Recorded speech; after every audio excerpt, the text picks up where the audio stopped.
Hi everyone, today we're looking at the Cooler Master MasterBox MB510L. This case supports full-size ATX boards, micro ATX and mini ITX boards. The case has sort of a race car theme to it. It's got carbon texture design and it's also got some nice large intakes on the front. So let's open up the box and see what we've got. This video is sponsored by ALM Wholesale, laptop supplier to repair and retail stills worldwide.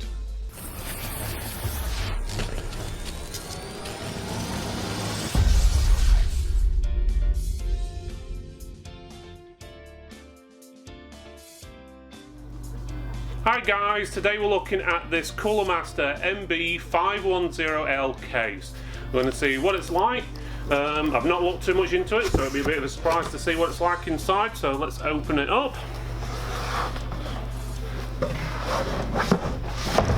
Here we go. Pretty plain box, nothing special on the box. Here we go, spin it around so you can see it. There you go, so it's a fairly nice looking case. Standoutish points, you've got these sort of red vents on the front, which have got a nice mesh, stop the dust there. Obviously you've got the panel on the side. It does actually look like it's glass, but that is plastic. No way that's glass. So, but it does actually look quite nice for a plastic. Most plastics, you look well plasticky, but that actually does look like the real thing. You've got mesh on the top to keep the dust out. So that's pretty good. Let's have a look at the bottom. So bottom's pretty straightforward. You've got your vents on the bottom for your power supply. The sides come off. It's fairly simple. Let's just take off the thumb screws.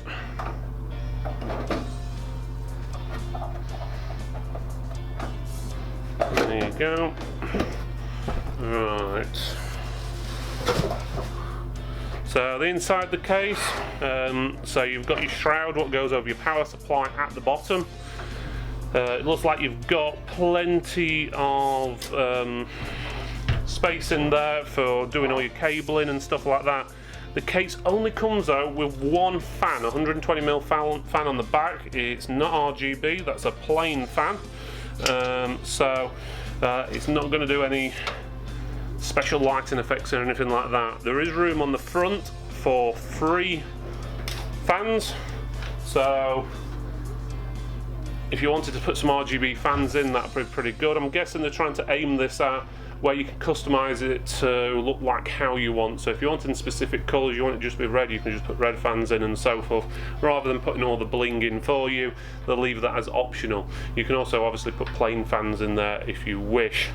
On the front, you've got 2 USB ports. They are both USB 3. You've got your power button and you've also got your headphone mic button and reset. Other than that, it's pretty straightforward, nothing too special, but it is actually quite a nice looking case, especially for its price. It's quite a, what I'd class as a low end / nearly mid end case, so it'd be ideal for doing low-end gaming builds and stuff like that, or for someone who's just looking for a fancy case. So we'll test this out and we'll give you a bit more information in a bit.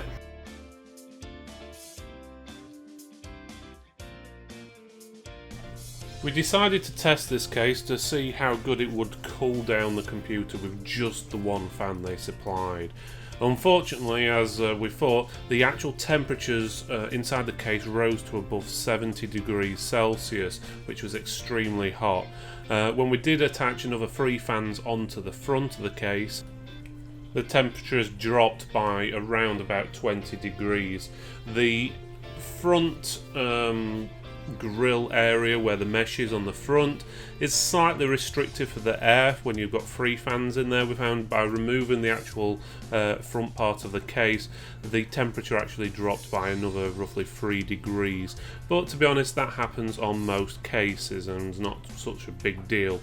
But unless the machine is an extremely low powered machine and it's just basically an office machine, I would really suggest investing in some extra fans.